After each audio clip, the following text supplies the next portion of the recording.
I need you all to make me famous. Okay, let's go.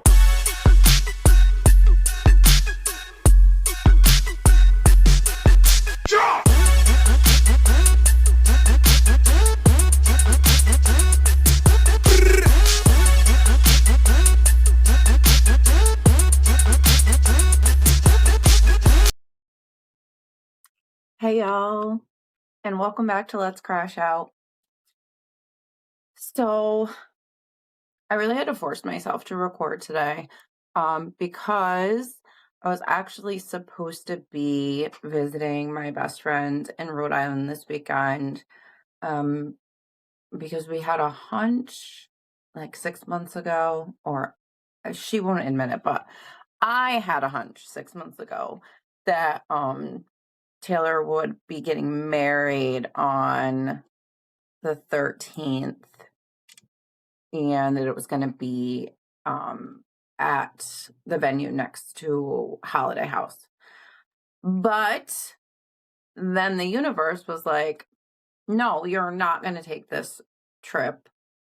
That's the first trip in over a year that you've taken that's been for something joyous and something not stressful.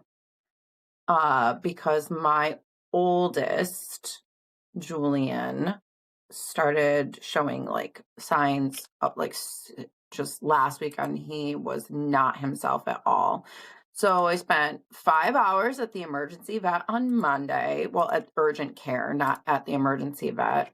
He was completely misdiagnosed to the tune of $1,100.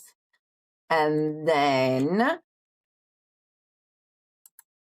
he wasn't like showing signs of like improving on Wednesday. So I waited until Wednesday to cancel my flight and then took Friday off still and went to our regular vet. And I am happy to say that he is on an antibiotic and is 100% like he's made a full 180. He's acting like himself. He finally ate his whole entire dinner last night.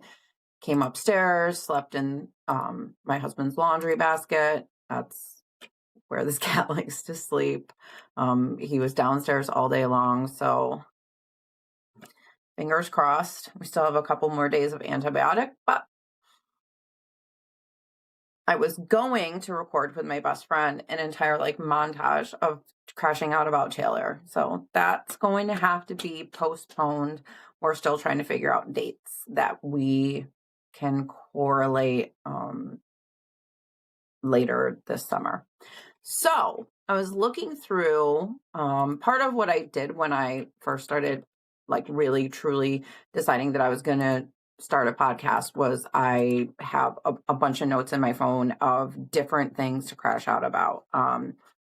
And I have a couple of different ones that I've kind of like been waiting to do. And my husband is also not here this entire week. He is in Ohio with his son and his family.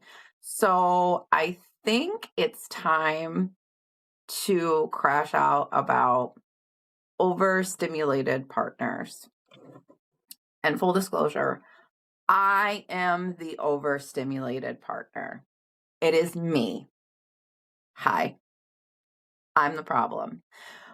But also, like, I'm not the problem, like, oh, I'm gonna wake up today and be someone's problem. I've been reading like a ton of studies recently that are talking about how women in their mid 40s were drastically under and non-diagnosed for neurodivergency growing up for whatever reason, the patriarchy. Because honestly, It's always the patriarchy.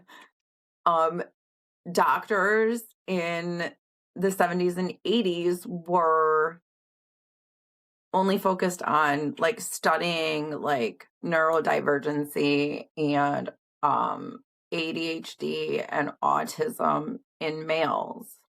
It's like, again, we can't like, what the fuck?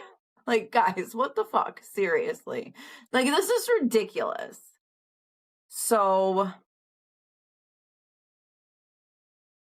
I'm pretty sure like, I've always known I was neurodivergent, but, like, after reading all of these recent studies, like, I know I'm neurodivergent. There was an entire, like, period of my life in high school where I couldn't even sit at the dinner table with my mom because I can't stand hearing people chew. And it's the same way with my husband, but it's a little bit better. But like, there are certain foods that he eats that, like, he knows. Like, we have to be in two separate rooms if you're eating crab rangoons. Like, just if like enjoy and order them when we get Chinese takeout, but like, don't fucking eat them near me because I will lose my collective fucking mind. I can't, and it always comes off like being overstimulated and not always having the ability to regulate it because like I'm consistently overstimulated at work all the time because I need to be hyper focused on what I'm doing and I'm consistently being interrupted once an hour by being like a subject matter expert on certain processes within my team, and I have to consistently like regulate that overstimulation in a work environment. So then like when I get home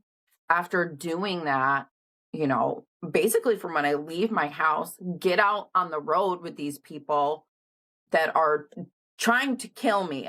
I'm convinced that it's nothing more than the fact that like there is a sect of Virginia drivers that have been hired to create chaos and cause casualties because there's too many people living here. Because what the fuck are we doing?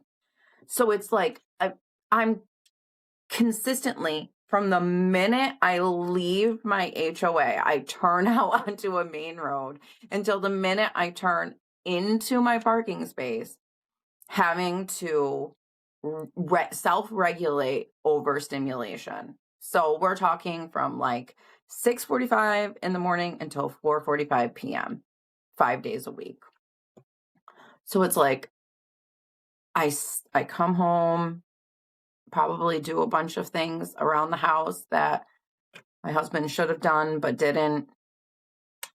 And when I finally sit down, it could be the smallest thing that he's doing or saying, and like I've been regulating all day long and I fucking can't. I can't. I'm gonna lose my fucking shit. And I'm like fully aware that this is probably not the healthiest environment, but like, what do I do as a 46-year-old female who has never, like in the traditional sense, been diagnosed with neurodivergency, but like I know that I have neurodivergent tendencies. What do I do to stop being the overstimulated partner? Like, I'm definitely trying to find myself a alternate career or an alternate like sustained income source that can stop me from being in these situations where I am having to regulate this overstimulation 40 hours a week, aka being in an office, collaborating. The only thing that's collaborating is my freaking neurotoxins. They're collaborating with each other to not flip the fuck out. And it happens at work, but like also like it can't happen at work like that. Like if I were to flip out at work the way that I do here sometimes, I would not be gainfully employed, despite the fact that I am one of the most valuable members of our team. And that's those aren't even the words from my lips, but just because I didn't say it doesn't mean it isn't true. But like,